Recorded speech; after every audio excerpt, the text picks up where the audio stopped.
While the 2022-2023 football season officially ends today on Super Bowl Sunday, for many sports betting fans, college hoops in February and March is one of the most exciting times in sports. Whether you love college hoops or just want to pad your bankroll heading into March Madness, we have the perfect special.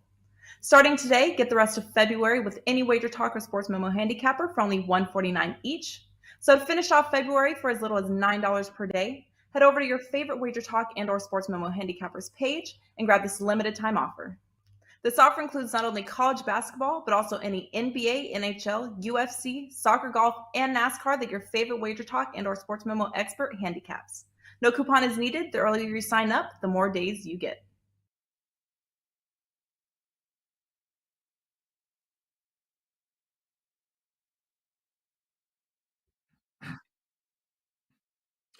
Happy Thursday, guys. Welcome to WagerTalk TV. I am Carmine Bianco, and this is our Thursday edition of Stoppage Time. Some fantastic Champions League games over the last couple of days. And now the venue switches over to the Europa League and the Europa Conference League. And then, of course, we've got the domestic leagues on the weekend. We're going to look at 4 games on today's show. We're going to do a couple Europa League games, and they both go today. One's an early 12:45 Eastern time game between Barcelona and Man United, probably, likely, and for sure the best game of the day as far as the viewing public are concerned. And then we're gonna do the Juventus Nantes game, and then we're gonna go to a couple EPL games, a couple big games on the weekend, Newcastle and Liverpool, and then we're gonna go to a Sunday fixture, another London derby, Tottenham and West Ham. With me from WagerTalk.com, it's Brian Power and Kevin Dolan. And filling in or jumping in to the sports memo seat this week is Pavlos. We've been talking about it's going to be a Carnival, Pavlos, in a couple of weeks, I think, in Greece. So right after this show, you're going with the custom of 2 weeks prior to the Carnival of going out and sizzling meat. Yeah, I can't wait. I'm sorry, guys. I can't wait for the show to be over so I can go to the brewery and get some really nice craft beer and meat, sizzling meat. You can smell the sizzling meat all over, Greece today. So it's a really big day for Greece. But first, we're going to give you guys some really nice insights for today's matches and some weekend matches. And I'm super excited to be talking soccer with you guys. Awesome. And just a quick note, because we're only less than 3 hours away. Pavlos has up at Sports Memo. He has a 5% play up in soccer today in Europa League Conference. So you can head over to Sports Memo and pick that up. Brian, some great Champions League games thus far. Not a ton of scoring across them, but not lacking action, that's for sure. Yeah, I mean, first of all, the way Pavlos' face lit up when you brought up what was going on later just makes you want to get on a plane and head right over there. I mean, look, it's infectious, man. Just what a time. But, here on my end, after the nice winner we had in Serie A to start the week, unfortunately, our only best bet came up short in the Champions League. You mentioned there wasn't a lot of scoring, Carmine. AC Milan gets on the board within 7 minutes. Tottenham, what happened? You had 90 minutes to follow suit. You didn't do it. But so we took a loss there. But we did win our only play yesterday on Wednesday. It was in college basketball, a total. We're now still perfect in 2023 with college basketball totals. Today, I've got a pair of Europa League winners on the board. So head on over to my page because the first one's at 12:45. Awesome. And you're on a good soccer run, so you'll keep that going. And, that AC Milan game was a weird game. The goal by I think it was Diaz that scored. He literally just forced it into the net with his body. There wasn't much action after that, but I thought that Spurs could probably get an equalizer there. But much like I mentioned on Tuesday's show, all these League One affairs is not about not so much in trying to win the tie. The two-legged tie is about not losing it in League One, and we saw a lot of cagey affairs with not a lot of scoring. The PSG game against Bayern Munich, Kev, is a prime example. Quite a bit of action. Mbappe came into the second half, and PSG looked a little different moving forward after he came in. But you see a lot of movement, but not a lot of scoring. These are when good teams meet up. It doesn't always equate into goals. No, for sure. Although I would expect the scoring to kick into gear at some point. We had a nice start to the Champions League. Came off a winner on Tuesday with Bayern, as you just mentioned. We had them on the pick'em line. We had Benfica last night as well. 2-0 start. And look, soccer's been going really well. English Championship, Eredivisie, number one in total profit over the last 30 days as well. We got a 5% up for today's Europa League early kickoff matchups as well. So, yeah, pretty excited about that play, and obviously to break down a few of these games of today's show as well. You can head over to Kevin's page to pick up that 5% play, and on his page and mine, there is the BOGO, buy one get one free. So you get both Kevin and I's UEFA Pass, which is the Champions League, the Europa League, and the Europa Conference League. Every single play right through to the finals. For both of us, all for one price, $149. So that's a great deal. You can pick it up on either one of our pages, and you'll get all the plays. And of course, I come off a 5% play yesterday on Benfica. I think that was probably one of the easiest winners on the card. That line originally came out at plus 110. The XG numbers on that, final XGs, were something like 2.74 for Benfica to 0.23. For Club Brugge, who just continue to struggle over the last month or so. Anyways, guys, let's get right into it. This first game is the biggest one on the card today. Barcelona and Man United. The odds on this one, Barcelona minus 133. The draw is plus 294. Man United plus 351. Brian and I are going to look at this. I'm just going to give you some quick notes on this one.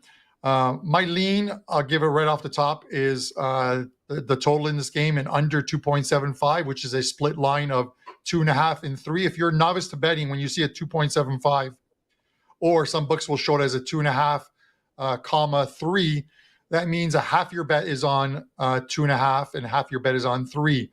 I look at this and listen, these are, again, as I mentioned, with that PSG and the Bayern Munich one. Sometimes you put two very good teams, and these are two very good teams, on a field, and you think there's going to be scoring. I don't see it that way.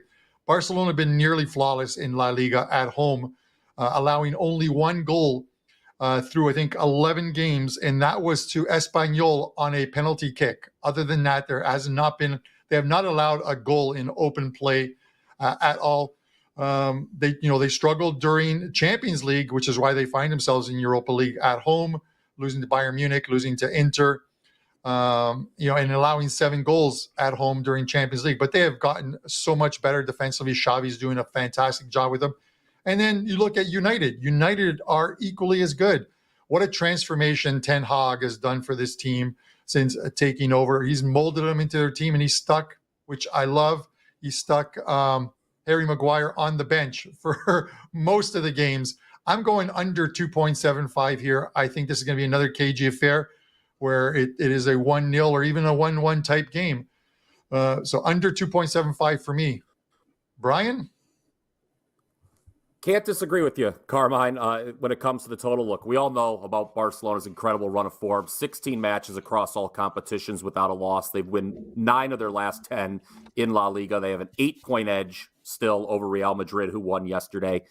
They have a 1.27 expected goal difference per 90 minutes in the league. That's second best in any of Europe's Big Five, trailing only Man City. And a dominant possession team. As a result, you mentioned it, Carmine, they don't concede very much. They have allowed just 7 total goals in 21 matches in La Liga this season. I believe, if memory serves me correct, 3 of those were against Real Madrid. So you're talking about 20 matches. They've given up 4 goals, and one of them, as you mentioned, was a penalty. But you also mentioned this, Carmine. They're not exactly facing Elche here, are they? No, it's Manchester United. And you mentioned the struggles that Barcelona had in the Champions League. They've dropped 5 of their last 11 at home in European action, including the loss to Bayern Munich in October. That was the last time they tasted defeat anywhere. And I don't know, sometimes I'm guilty about thinking myself, but I just see this number. It's very short on such a good team at home, isn't it? And that scares me actually a little bit. I don't see it necessarily as like, oh, I'm just running to get this good price on Barcelona. To me, it's maybe a too good to be true kind of situation. And something that really was interesting to me when I was going through Barcelona's results, guys, including Sunday against Villarreal, they have 7 1-0 victories this season. That's the most of any team in Europe's Big Five. No one else has more than 5. You could argue, maybe they're just sitting on the lead when they score first. But I don't, to win that many times 1-0, maybe there's a little good fortune in that. But Man U, I'm not actually rushing to play them either in this spot because they've won just 3 of 14 against La Liga sides in knockout competition. And it's their 3rd match in 8 days, too. The fixtures are piling up. They've got some injuries. Casemiro is back. He makes them better defensively. They allow 0.85 expected goals less per 90 minutes with him on the pitch. So what am I going to do? I've thought long and hard. I think the draw price is really attractive here at plus 294. That I know neither of these sides have had many draws recently, but maybe they're due. I just think that price, you talk about cagey affairs, Carmine. I think that's what we can have here. 1-1, certainly. I would not be expected to see that be the final score, but I am going with the draw here in our feature match in the Europa League on Thursday. All right, it's Brian Leonard. Sorry, Brian Leonard. I called you Brian Leonard twice. Brian Power of WagerTalk.com. And Brian, when we look at this, in all honesty, and I get it, you look at the price on Barcelona and you think minus 133 at home, and you read off all those stats and you think, this is such a good buy low price. If it was a one-off, a one game, and that's it, I would jump on this number. But this is a 2-legged tie that's with a return fixture in, at Old Trafford. So it is different. It very well could be one of those ones, again, where you don't want to lose this in leg one. You want a workable result. And that's probably what Man United is thinking at this point here is let's get a workable result where we head home in front of our fans for leg 2 where we have the advantage. And we know the struggles that Barcelona have had heading to the UK for in the Champions League competition and not faring well. So or in Champions League on the road in leg 2s, losing, I think one was to Roma, losing one at Liverpool. So I get it. The 1-1 looks good. I'm looking forward to watching this. I'm not, I'm not convinced we're going to see a lot of goals, but there's some very good players on both sides. You look at Rashford. What a transformation for Rashford under Ten Hag. He's got, 13 goals in his last 15 games. It's absolutely unbelievable what he has done. Anything to add, guys? Or should we move on to Juventus? Okay, we're moving on to Juventus. All right. All right, let's look at the numbers on this one. Another game that goes today. This one goes at 3 p.m. Juventus minus 275 at home. The draw is plus 393. Nantes is plus 807. Kevin, Pavlos are going to have a look at this one. I think Pavlos had nothing to add because he really needs to get to that sizzling beef or meat at the end of the show. I'm just going to keep mentioning it and making him hungry. That noise you hear will be his stomach. Kev, I'm going to go to you first on this one. Obviously, on uncharted waters for Juventus. They're used to being into the knockout stages of the Champions League and then going out in the first round. But here they are. They find themselves at home. And this is probably, given that points deduction from this Juve team that sees them sitting, I think, in 9th or 10th, without that points reduction, they would be in second place right now in Serie A and having a fantastic season. But they're on the outside looking in, and this competition may be their only way to get into Champions League next season. Give me your thoughts on this matchup. You'd have to imagine it's all or nothing for Juventus in this competition now. As you said, look, if I didn't have a belly, I'd be a 9 out of 10. It happened, and their season's over. So domestically at least. So not only that, obviously they came off the worst ever Champions League campaign back in December as well. Not to rub salt in your wound, Carmine. I know you're a big Juve fan. 5 losses from 6 games. Barely beat out Maccabi Haifa as well to qualify for this competition.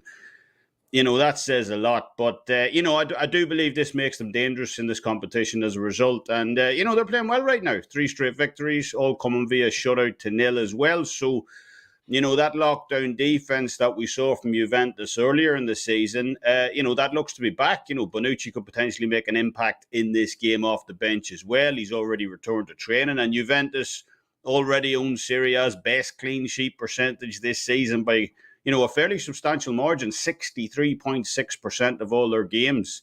Especially good when you consider the EPL's best defensive team this year. Newcastle are on just 54.5% themselves this year. So, it really does go to highlight just how good Juventus have been at the back this year, at least against opponents not named Napoli.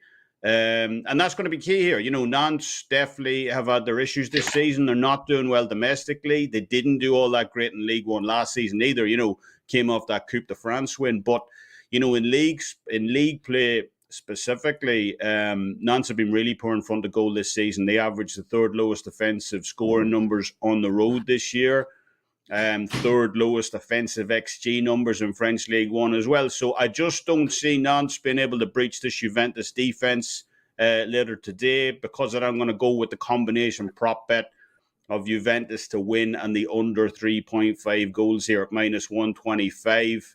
In my opinion, this game's going to be 1-0, 2-0, maybe 2-1 if Nantes can get in the end of something late. But I just don't see much beyond that for them. And thankfully, all of those scorelines get us to the window in this game. So, yeah, Juventus to win and the under 3.5 goals for me in this one, -125. I like that. All right, like it as well.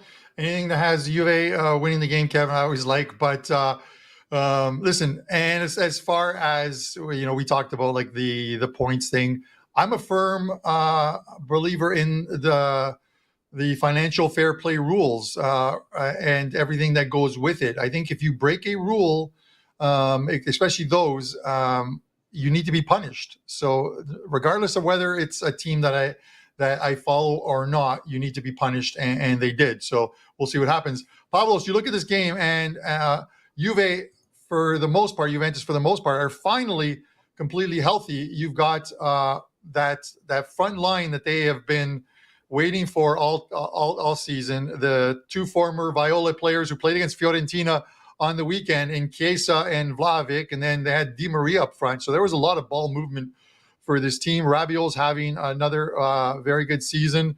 They seem to be playing well right now. Is it enough to get through this round and this game? Possibly, yes. Nantes, they're a tricky side, and this is a tricky match. However, if Juventus get eliminated by Nantes in the Europa League, there's gonna be a big discussion, and everybody's gonna be angry. They're gonna have a really bad time in the second half of the season. So, but yeah, they have given us no reason to doubt them, especially at home so far in the season. And Nantes, I have to say a couple of things about Nantes because they're missing some key strikers.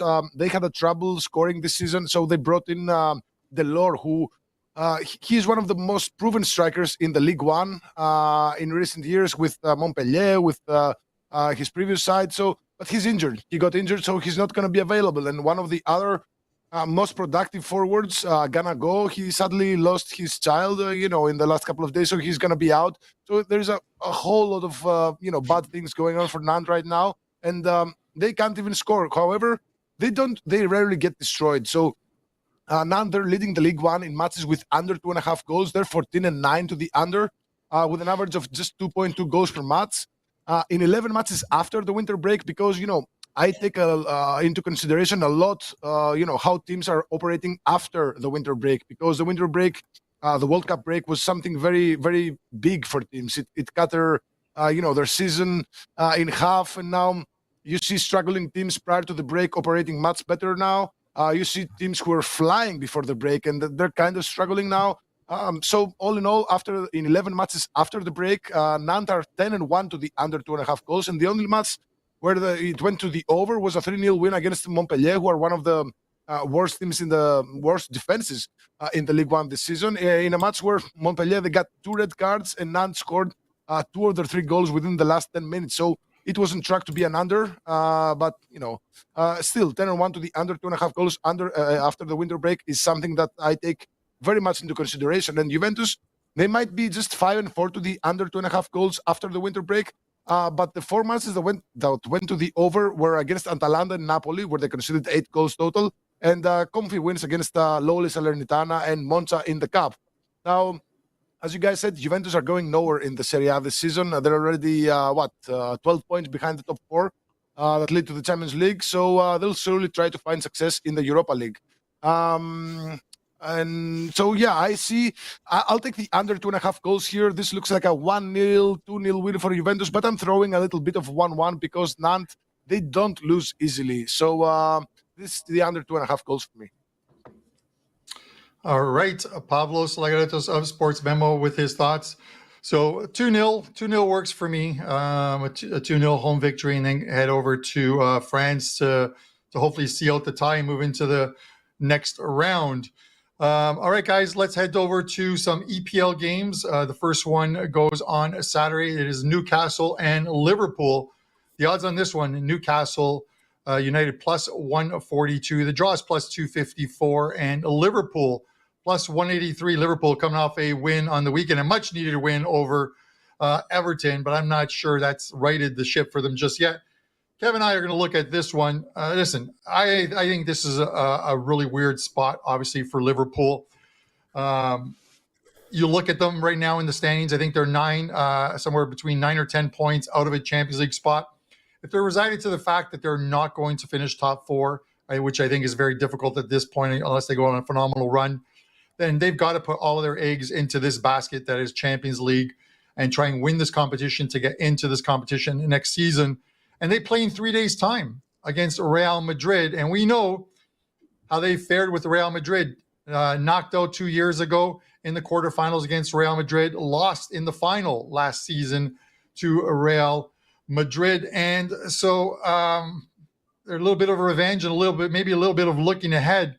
I just don't see a lot of goals in this one. Again, I'm looking at an under. The money spends the same way as when you bet an over. The total here is 2.5. It is juiced a bit to the over, so you're getting the under at plus 110. And I think that's a good spot. This is a Newcastle team that have only allowed 13 goals, the best defensive record in the Premier League this season. At home, they've only allowed 6 in 11 games. Liverpool's only scored 11 in 10 games on the road. And Newcastle also have the EFL Cup game coming up in a week's time against at Wembley against Man United. So they've got something to look at as well too. I'm not sure where Klopp's going with his lineup here. I got to think he's got to protect some of his players for that Tuesday fixture. Regardless, even with a full lineup, I don't see a lot of goals in this one. Under 2.5 at plus money for me in this one. Kev, where are you going? I'm kind of splitting this one, Carmine, because, on the one hand, the scheduling aspect, which you mentioned, plus the data absolutely screams to take Newcastle in this spot at a straight pick-em line here on Saturday. The Magpies have been absolutely brilliant this season. They're almost 1.3 expected. They have a 1.3 expected goal differential advantage over Liverpool this season based on home road form splits. And obviously they're the only team to still remain unbeaten on the year at home as well. But, I know Brian said a couple of weeks ago he was sucked into taking this position. I believe it was prior to the Wolves game, where Liverpool looked to have turned the corner. I don't want to speak too soon, but I was quite impressed with that Everton game from them. They looked as though they were playing with confidence. They had some brilliant link-up play as well to set up that first goal. A goal that almost, came down the other end with Everton. But Nunez blasted down the pitch and that counter-attack set up that opening goal for Salah. And, I thought Liverpool looked fairly dangerous throughout in that game. So, the last head-to-head between these two back in September very nearly finished in a draw. Liverpool got a very, very late 98th minute winner to snatch all 3 points in that one. But Newcastle played well in that game, just as I expect them to play well here as well. But can they play well enough to get the outright win? Of course they can, but I think it's going to be tough for them. I'm just not sure. Newcastle have the highest draw rate out of any team in the EPL this season at home. 46% of all their games inside St. James's Park this year finished up in a stalemate. And against the bigger clubs especially, they managed to narrowly squeeze out a 1-0 win against a really struggling Chelsea side back in November. And they played Manchester City to a draw here as well back in August. So that leads me to kind of believe Liverpool can actually get something from this game on Saturday. But by the same token, look, I'm not stepping in front of a Newcastle team that haven't lost a game at home all season and who have absolutely dominated the data charts over Liverpool this year as well. So I like the value in the outright draw on this one, plus 251. It's a big price. With games against, if Liverpool are going to make a comeback in the league domestically, they've got games against Palace, Bournemouth, Fulham, all on deck over the next month. Manchester United, Anfield in there as well. So, Klopp's likely got easier 3 points to target in the league if he wants to make that run. Newcastle is a very tough place to go. So I think both teams would see a draw here with their schedule coming up, Champions League and that AFL final, as a reasonable result here. And because of that, the outright draw looks the most appealing bet for me at plus 251 on Saturday. Yeah. St. James Park, Kev, it's not the easiest place for any visiting team. And, the reverse fixture early last season, I think it was in round 5 of the season, likely should have finished in a 1-1 draw. I think it was a 98th minute goal by Carvalho that got Liverpool the win. Basically, I think it was like 5 or 6 minutes of extra time, and they still win 8 minutes, and Liverpool gets the win in that one. But when you talk about scheduling, Newcastle's schedule coming up is a tough one as well too. Their game against Brighton, which was supposed to take place this coming week, next weekend, obviously is postponed because they've got the EFL one. But then after that, they've got a trip to play Man City, then home to Wolves, who are playing much better. They got Man United on the horizon as well, a couple of games after that. So it's not the easiest schedule for that team as well too. So they'll look to pick up points anywhere they can, and even a point here in this Liverpool one is probably a well-earned point for them.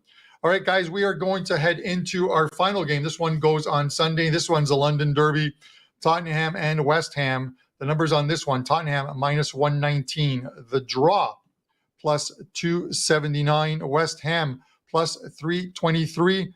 Brian, I'm going to go to you on this one. We saw another Antonio Conte Champions League type performance where his teams just continue to struggle in Champions League. They return home for a game here, an important game for them as well too. I don't think they can afford to drop any points. And the good thing is they don't have to worry about playing a midweek Champions League game because of the way the format is set up. They won't play for a couple more weeks. So we're going to see their best lineup on Sunday. Give me your thoughts on this one. Yeah, still not a great spot, though, coming off the loss they had to play West Ham, because they won their group in the Conference League.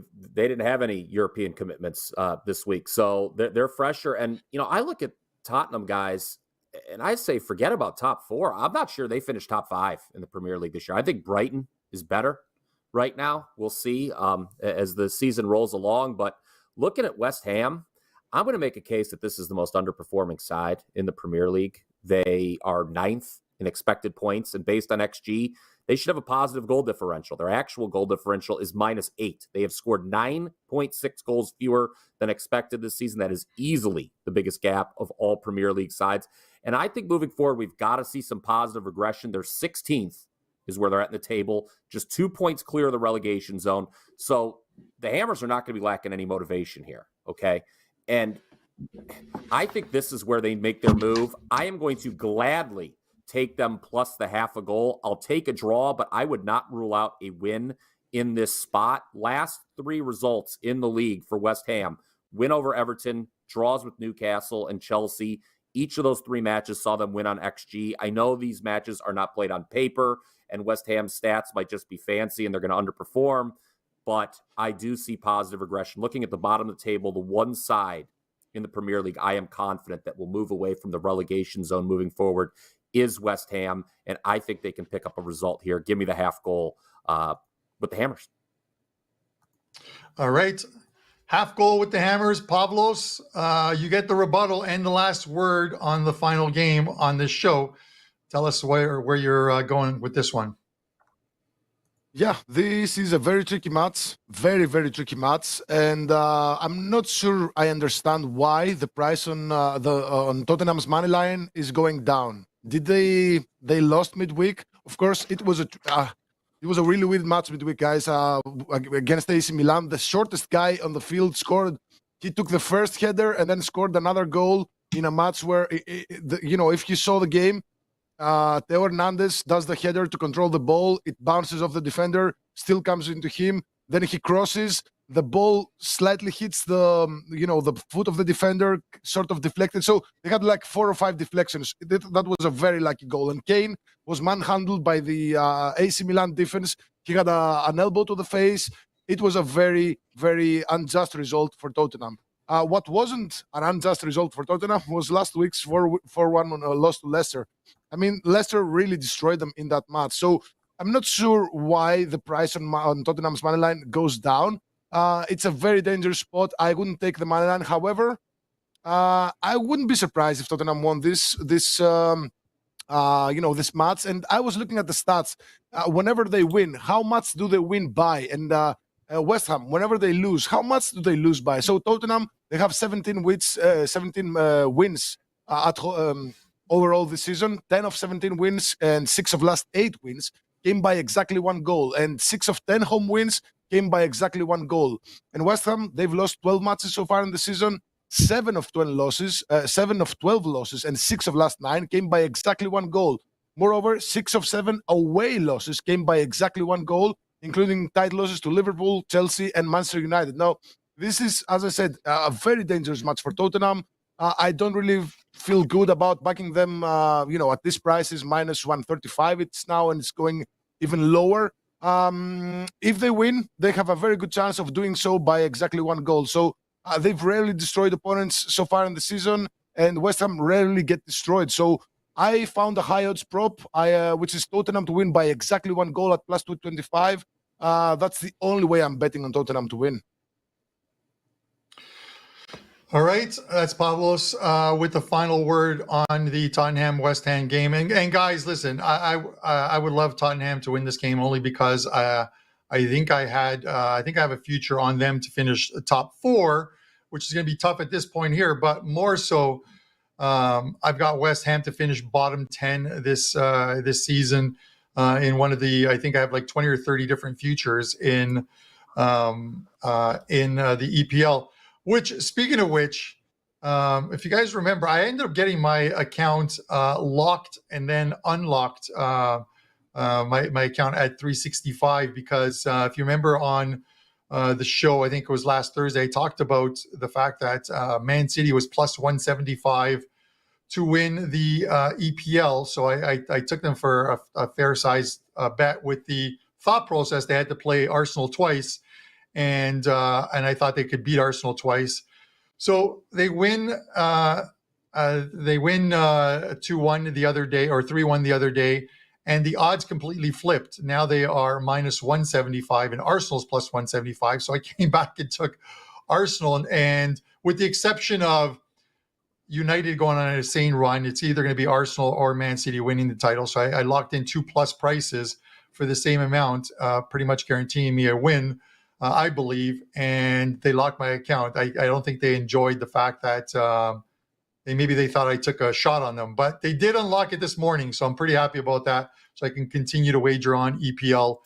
But with that said, guys, let's get into the recap section of this show. Kev, I'm going to go to you first. We're going to put your leans up on the screen, and I want you to tell us what you have up at WagerTalk today.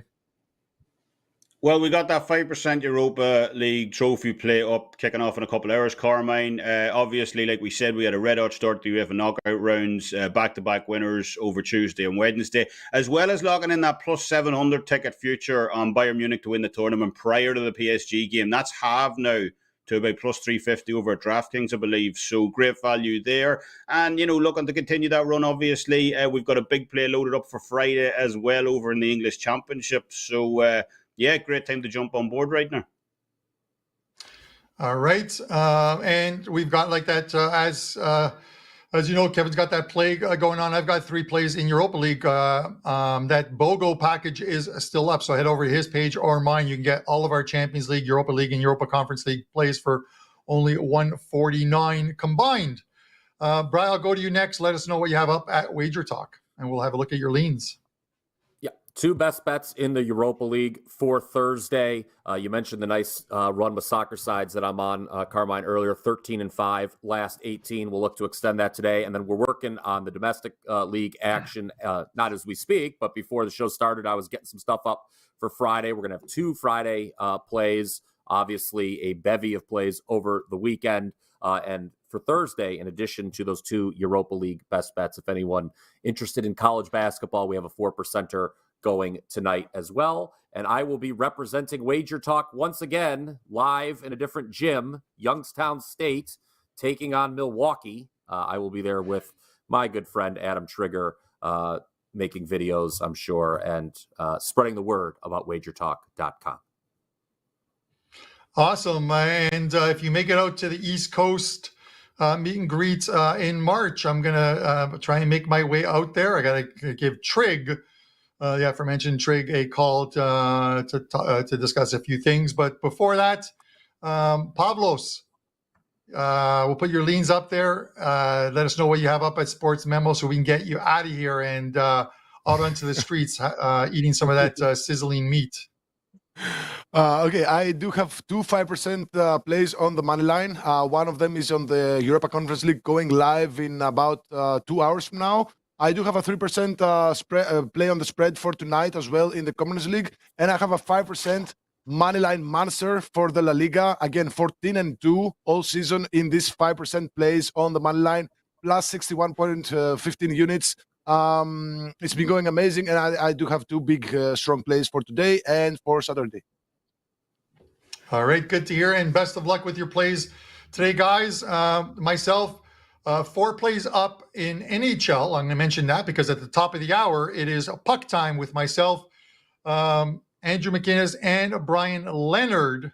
And we're going to discuss 4 games. 4 plays up, 5-2 in the NHL last night. A really good run going. Today in Europa League and Europa Conference League, I have 3 plays up, and there's going to be a couple late games that are going to be added to that as well too. So you can get all of those. You can pick up a 1-day all access and get all of those plays for one great price, of course. And guys, we're going to be back on Tuesday next week. We're going to talk about more Champions League games, 4 big games next week. It'll be myself, Kevin Dolan, and the 2 guys from Sports Memo, Pavlos and Nick, as Brian Power heads on vacation, a much-deserved vacation for him. So we'll see him in a couple of weeks' time. So for myself, Kevin Dolan, Brian Power, and Pavlos Lagaretos, this is Stoppage Time. Good luck with your wagers, guys. While the 2022-2023 football season officially ends today on Super Bowl Sunday, for many sports betting fans, college hoops in February and March is one of the most exciting times in sports. Whether you love college hoops or just want to pad your bankroll heading into March Madness, we have the perfect special. Starting today, get the rest of February with any Wager Talk or Sports Memo handicapper for only $149 each. So to finish off February for as little as $9 per day, head over to your favorite Wager Talk and or Sports Memo handicappers page and grab this limited time offer. This offer includes not only college basketball, but also any NBA, NHL, UFC, soccer, golf, and NASCAR that your favorite Wager Talk and or Sports Memo expert handicaps. No coupon is needed. The earlier you sign up, the more days you get.